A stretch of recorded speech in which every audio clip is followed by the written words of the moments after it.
Setelah bekerja keras dan hampir mati, akhirnya menjadi pemburu hadiah termahal di dunia. Namun, aku terbangun dalam tubuh pria gemuk seberat 250 kg. Kupikir aku bisa hidup santai seperti ikan asin. Namun, adik kandungku berencana membunuhku demi menjadi kepala keluarga. Dia bahkan bersekongkol dengan tunanganku untuk mengkhianatiku.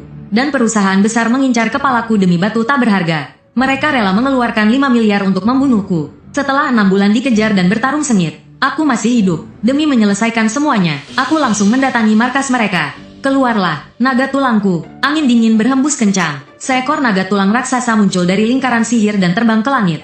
Aku berdiri di atas naga tulang itu, mengawasi seluruh medan perang. Tiba-tiba aku terbatuk keras. Darah segar menyembur keluar dari tenggorokanku. Sepertinya aku terlalu banyak menggunakan sihir. Saat itu aku merasakan pandangan tajam yang panas. Liu Cheng, ketua Guild Gary, juga dalang dari pengejaran ini. Tanpa rasa takut, aku menyerangnya. Tiba-tiba, sebuah pilar cahaya muncul dari tanah.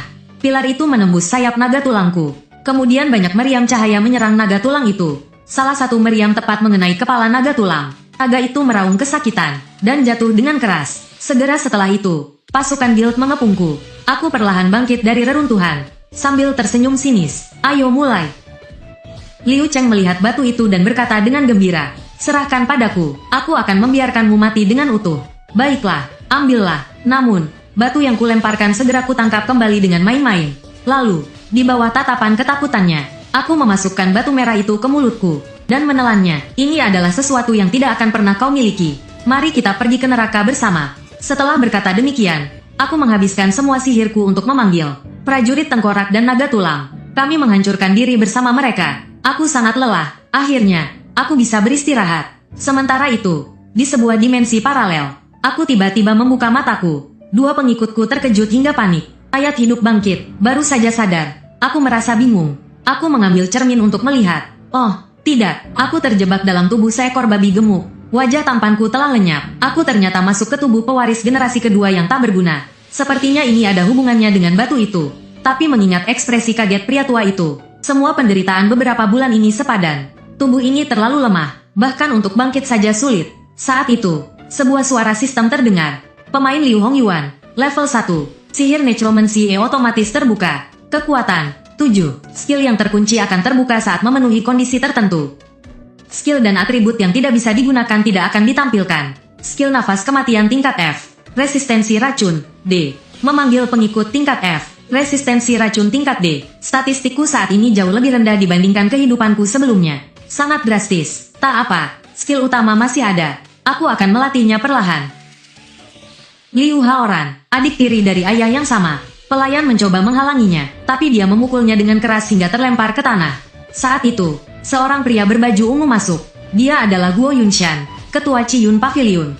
Mereka berdua berbicara saling mendukung, mengabaikan keberadaanku sebagai pewaris kepala keluarga. Setelah berbicara omong kosong, mereka ingin pergi. Kesabaranku telah habis. Dengan tubuhku yang 250 kg, aku melompat, dan menamparkan keras kepala belakang adik tiriku. Dia berteriak marah. Apa yang kau lakukan? Aku menjawab santai. Membasmi serangga. Dia menggertakkan gigi karena marah. Dia siap mencabut pedangnya. Namun, dengan satu tatapan dariku, dia berkeringat dingin karena ketakutan. Akhirnya, dia melihat semakin banyak orang yang menyaksikan. Dia hanya bisa menahan amarahnya dan pergi. Tiba-tiba, kepalaku terasa sakit. Sejumlah besar ingatan muncul. Ternyata aku mati di tangan adik tiriku. Dia berpura-pura berlatih dengan alasan aku tidak bisa bela diri. Kemudian memukuliku. Bahkan, dia menggoda tunangan asliku. Dan tidur dengannya. Aku hanyalah kepala keluarga tanpa kuasa. Sebuah keberadaan yang menyedihkan. Setelah menyadari semuanya, aku langsung mati rasa. Apa yang baru saja kulakukan? Aku yang level 1, memukul musuhku. Bukankah ini sama saja bunuh diri? Aku pikir aku adalah anak kaya, yang bisa hidup santai dan mencapai puncak kehidupan. Ternyata aku hanya alat yang tidak berarti. Apakah kau tahu di mana kuburan massal? Di malam hari, aku menyeret tubuhku yang berat, dan pergi ke kuburan massal dengan getir. Karena di tempat itu, peluang menemukan ahli sangat tinggi. Benar saja, ada banyak jiwa kuat di sini. Namun, dengan kemampuanku saat ini, aku tidak bisa memanggil mereka.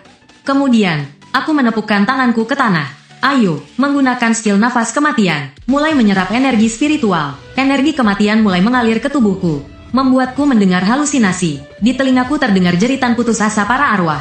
Semakin banyak rasa sakit yang kutahan, semakin kuat aku menjadi. Aku tidak tahu siapa yang menciptakan ini. 15 menit kemudian, Anda mendapatkan 100 poin pengalaman. Level tubuh Anda meningkat ke level 2. Skill Master Tengkorak terbuka. Skill Manipulasi terbuka. Kekuatan meningkat sebesar 3 poin. Kelincahan meningkat sebesar 2 poin. Sebagian skill stamina meningkat sebesar 4 poin. Kekuatan sihir meningkat sebesar 3 poin. Kemahiran necromancy meningkat sebesar 3%. Langkah selanjutnya adalah memanggil tengkorak. Angin dingin bertiup dari lingkaran sihir. Sebuah tengkorak muncul dari dalamnya. Ia menggenggam pedang panjang. Di rongga mata tengkorak yang kosong, 2 bola api hantu berdenyut. Tengkorak tingkat rendah. Jumlah pemanggilan maksimum 1. Mari coba efektivitasnya. Aku menggerakkan tanganku. Tengkorak itu segera mulai mempraktikkan seni pedang. Tapi gaya itu hanya bertahan 3 detik. Tengkorak itu berubah menjadi abu hitam dan menghilang. Tampaknya tubuh ini menghabiskan terlalu banyak kekuatan sihir. Tak ada pilihan lain. Dunia ini memang miskin energi sihir. Setelah itu, aku terus menyerap energi kematian. Beberapa hari kemudian, aku mulai diawasi. Aku tahu siapa dalangnya bahkan tanpa berpikir. Aku mencoba melarikan diri lewat jendela. Tapi tubuh gemukku tersangkut di jendela. Butuh banyak usaha untuk berhasil keluar. Lalu aku bertemu Wang San, pelayanku. Awalnya kupikir dia mata-mata adik tiriku. Ternyata, dia adalah pelayan setia dari tubuh asli ini. Dia membawaku ke sudut terpencil di dekat lubang anjing.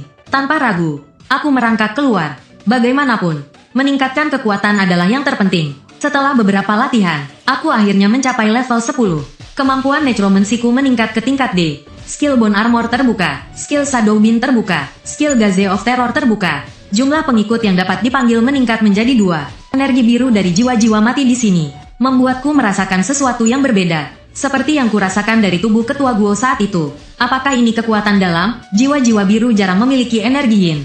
Namun, mereka mengandung kekuatan yang tidak diketahui. Kepribadian jiwa menentukan kemampuannya. Aura yang mereka pancarkan juga berbeda. Pilih yang tampaknya paling tenang. Aku tidak tahu apakah ini bisa mengatasi kekurangan energi yin. Untungnya, energi itu tidak ditolak oleh tubuhku. Kekuatan itu mulai mengalir melalui saluran sihir. Mungkin 2 kekuatan ini bisa saling menyatu. Lalu aku memandu kekuatan itu ke inti energi yin. Begitu menyentuh, aku langsung memuntahkan darah. Tak kusangka reaksi energi yin sangat kuat. Energi itu sama sekali menolak. Jika terus begini, aku akan kehilangan kendali. Tapi jika ingin bertahan di dunia ini, aku harus memiliki kekuatan ini. Aku menahan rasa sakit yang menusuk tulang dan mengarahkan energi itu ke dantian. Rasanya dantian seperti akan meledak. Energi itu membentuk pusaran dan mulai terkompresi. Setelah 2,5 menit, akhirnya aku berhasil. Selamat, Anda berhasil menyerap kekuatan internal Yu Yun Senggong selama 30 hari. Aku tersenyum lebar. Ternyata ini benar kekuatan dalam. Sekarang mari kita coba memanggil tengkorak dengan kekuatan ini. Energi dalam melewati hati Yin. Tiba-tiba, mereka mulai menyatu. Apakah ini keberuntungan? Memanggil tengkorak. Setelah kilatan cahaya, muncul tengkorak setinggi 2,7 meter dengan mata yang menyala api hantu. Tubuhnya memancarkan aura yang sangat kuat di depanku. Aku memanggil satu tengkorak biasa dengan kekuatan yin sebagai perbandingan. Prajurit tengkorak, level 7, stamina, 16, tengkorak pendekar tingkat E. Seni pedang Yuyun 13 jurus tingkat D. Energi dalam dapat mempertahankan pemanggilan selama 1 tahun. Pengikut ini membutuhkan energi dalam untuk dipanggil dan dipelihara. Aku memutuskan untuk mengadu mereka. Prajurit tengkorak hanya menyerang membabi buta. Sedangkan pendekar tingkat rendah tampak lebih cerdas. Dia menghindari serangan langsung, dengan gerakan yang sangat terampil. Stamina prajurit tengkorak menurun sangat cepat. Sementara gerakan pendekar begitu luar biasa. Sebuah pedang tajam diarahkan ke leher prajurit tengkorak. Tengkorak kecil itu ketakutan hingga hampir menangis. Bagus sekali, cukup sampai di sini. Pembatalan pemanggilan. Kedua tengkorak itu menghilang secara bersamaan. Setelah pengujian panjang, hanya 10 poin energi dalam yang terpakai. Kekuatan Yin juga masih tersisa sekitar setengah. Namun, energi dalam tampaknya tidak bisa pulih secara alami. Apakah aku harus menyerap energi jiwa biru lagi seperti tadi? Tidak, ada cara lain. Belajar seni energi dalam. Aku pergi ke perpustakaan keluarga untuk mencari kitab energi dalam. Tapi penjaga, Jiang Biao, melarangku masuk. Dia adalah pengikut adik tiriku. Seorang pengecut yang menindas yang lemah. Aku enggan berdebat dengan mereka. Aku mencoba menerobos masuk. Namun, bahuku tiba-tiba ditahan. Aku langsung berbalik. Sepasang mata bersinar merah menatapnya dengan seram.